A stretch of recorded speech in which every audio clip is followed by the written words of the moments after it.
මිනිස්සුන්ට ලොකු අවබෝධයක් නැහැ මොනවද මේ වියට්නාම් වල කරන්න තියෙන්නේ කියලා. ඔව්.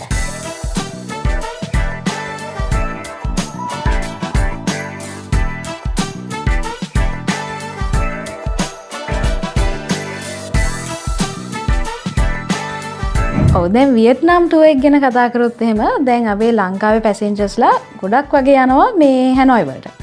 හැනොයි යන පැසෙන්ජර්ස්ලා හැමෝම වගේ හැලොං බේ ක්‍රූසස් වලට යනවා. දැන් ක්‍රූසස් ගොඩක් තියෙනවානේ.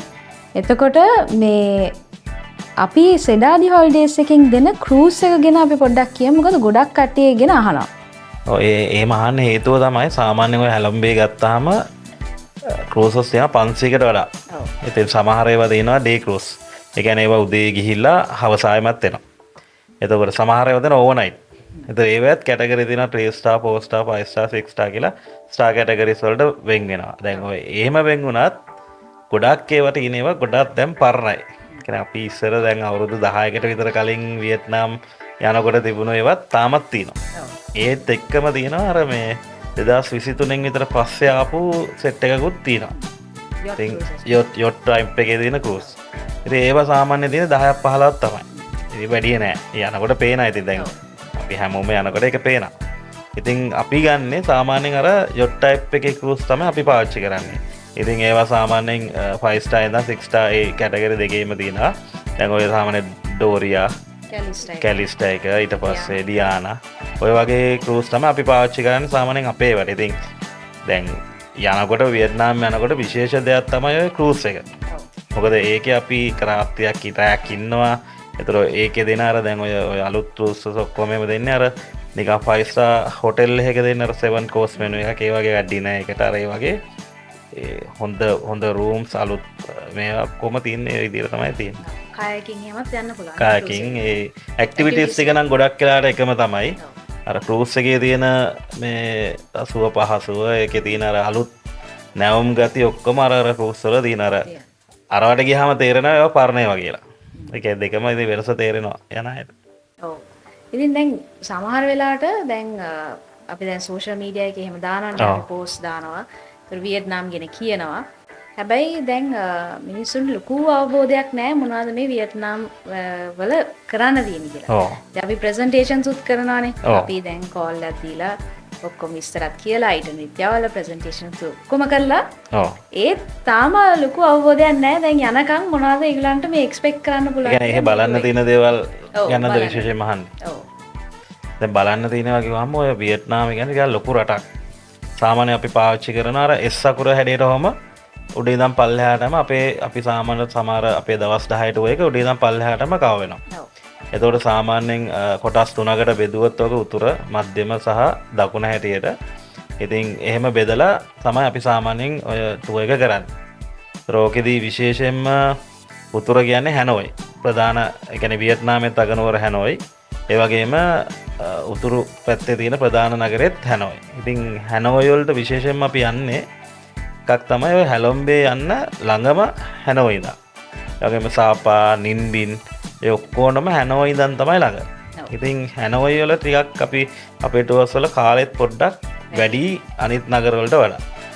ඊට පස්සේ මැදට ඒ කියන්නේ මධ්‍යම වියට්නාමයට ආවත් මධ්‍යමයේ ප්‍රධානම නගරය තමයි ඩනාන්.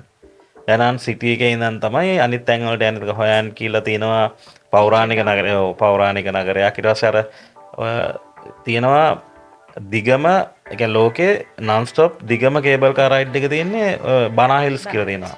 සාමාන්‍ය විනාඩි 15ක් 20ක් යනවා උඩට යන ඉතින් එතනත් හරි ලස්සන තැනක්. ඒක ඔක්කොම අපිට බලන්න තියෙන්නේ අර මධ්‍යම වියට්නාම. ඒ කියන්නේ වියට්නාමේ මැද. ඊට පස්සේ පල්ලෙහාට එනවා ආයිමත් දකුණු වියට්නාමයට. දකුණු වියට්නාමේ තමයි ඔය උතුර දකුණ මෙන් වෙලා තියෙනකොට අර සයිගෝන් නගරේ ප්‍රධාන කරගෙන තමයි මේ පැත්ත හැදිලා තියෙන්නේ. ඒක ටිකක් අර අනිත් නගර දෙකන වඩා ගොඩක් දියුණුයි. එතකොට දැන් මේ ප්‍රොවින්සස් අතරේ ට්‍රැවල් කරන්න අපි මේ ඩොමෙස්ටික් ෆ්ලයිට්ස් තමයි අපි යූස් කරන්නේ. ඔව් අනිවාර්යයෙන්ම ඒක පාවිච්චි කරන්න ඕනේ. තාමනේ ඔය ෆ්ලයිට් එකේ ගියත් ඔය නගර අතර යන්න සමහර දැන් ඔය උතුරේ ඉඳන් දකුණට යන්න පැය විනාඩි 55ක් යනවා. يعني පැය දෙකකට කාලයක් යනවා. අර අනිත් නගරයට පැය එකමාරක් විතර යනවා ෆ්ලයිට් එක යන්න. ඉතින් හිතන්නකෝ වාහනයක ගියත් බයිලෑන් ගියත් අපිට සාමාන්‍යයෙන් දවස් 25ක විතර ටුවර් එකක් කරන්න. ඔව් ඒකත් හොඳයි. දැන් අපි සාමාන්‍ය අපේ තියෙන දැන් 7 days අපේ වියට්නාම් පැකේජ් එකකුත් තියෙනවා. 10 days එකක් තියෙනවා.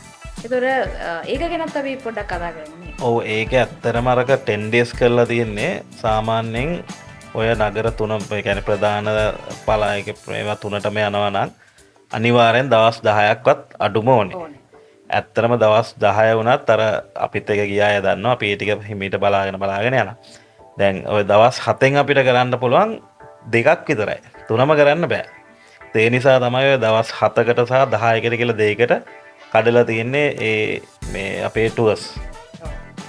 එතකොට දැන් අපේ ටුවර්ස් වල මේ මොනවද ඉන්ක්ලූඩ් වෙන්නේ සහ දැන් මොනවද ඒගොල්ලන්ට අමතර පැසෙන්ජර්ස්ලාට අමතර මොනවද වියදම් තියෙන්නේ කියලා හැම වෙලේම අහනවා. අපි කියනවා මේ ඔක්කොම ඉන්ක්ලූඩ් කියලා. සමහරලාට මිනිස්සුන්ට එකපාර අයිඩියා එකක් ගන්න බෑනේ මේ කොච්චර වියදමක් යනවද කියලා. ඒකයි හැම වෙලාවෙම අහන්නේ. ඉතින් ඒකට දැන් සමහරලාට අපිත් එක්ක යන ටුවර්ස් කියන්නේ සෙඩාදි හොලිඩේස් එකෙන් කරන වියට්නාම් ටුවර් එක ගැනනේ අපිට කියන්න පුළුවන්. ඒකෙදී කිසිම වියදමක් ඒ කියන්නේ අමතර වියදම් මොනවත් නැහැ. දැන් අපිට මෙහෙට ලංකාවේ අපේ ඔෆිස් එකට සල්ලි ගෙවුවට පස්සේ තුන් වෙලම කෑම, එයා ටිකට්, වීසා, හොටෙල් එකමඩේෂන් ඉතින් විශේෂයෙන්ම ඔක්කොම ඒ කියන්නේ මුළු සම්පූර්ණ ටුවර් එකේ ටිප් එකක්වත් අපි සාමාන්‍ය ප්‍රතිපත්තියක් විදිහට අපේ ටුවර්ස් වල අපි ටිප් එකතු කරන්නේ නැහැ. බස් එකේදී සල්ලි අමතර එකතු කරන්නේ නැහැ. ඒ වගේම තමයි ඔය දැන් ටිකට් උනත් එතන දෙකක්.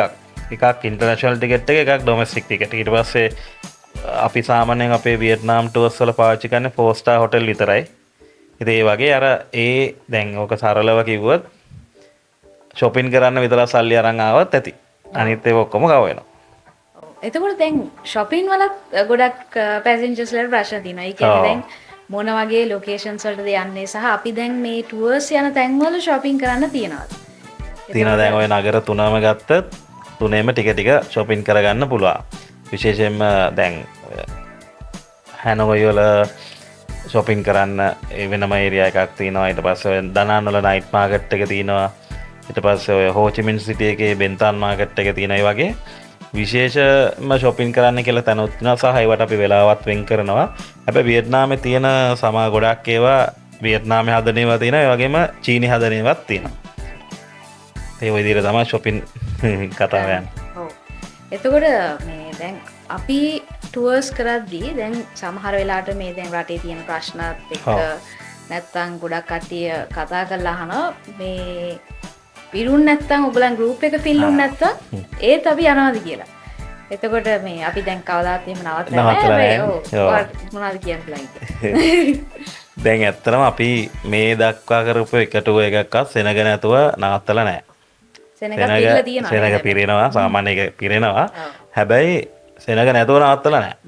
ඉතින් සෙනග නැතුව අපි නවත්තන්නේ අපි සාමාන්‍යයෙන් ඔය අපි කරන්නේ සාමාන්‍යයෙන් ඇඩ් දැම්මත් ඒක අනිවාර්යෙන්ම කරනවා. ඉතින් ඔගේ බලන්න පුළුවන් හොඳම ක්‍රමය තමයි අපි අර ටුවර් එක ඇඩ් එක දානවනේ. ඒ දවසට අපි ගියපු ටුවර් එකේ ෆොටෝසුත් ආය දානවා. වීඩියෝස් දානවා. ඉතින් ඒකෙන් බලන්න පුළුවන් මේක ටුවර් එක ගිහිල්ලාද නැද්ද කියලා. ඉතින් අනිත් එක තමයි ඔය මේ යුද්ධේ ප්‍රශ්න නිසා මේ අසර්බයිජාන් එකක් කැන්සල් කරා. ඒකෙත් සෙනග නැතුව මොනවත් ප්‍රශ්නයක් නෙමෙයි අපිට යන්න බැරි ප්‍රශ්න නිසා. ඒ අරෙන්න දැන් මේ වෙනකන් ඉතින් ටුවර් එකක්වත් කැන්සල් කරලා නැහැ. ඉස්සරහට කැන්සල් කරන්නෙත් නැහැ. බලාපොරොත්තු කරන්නේ නැහැ අපිට. 5-6 දෙනෙක් කිරියත් අපි යනවා. එහෙම වෙන්නේ නැහැ මං කියන්නේ. එහෙම වුණත් අපි යනවා. හරි. ඉතින් ඒක තමයි අපිට වියට්නාම් වල ගොඩක්ම තිබුණු ප්‍රශ්නේ.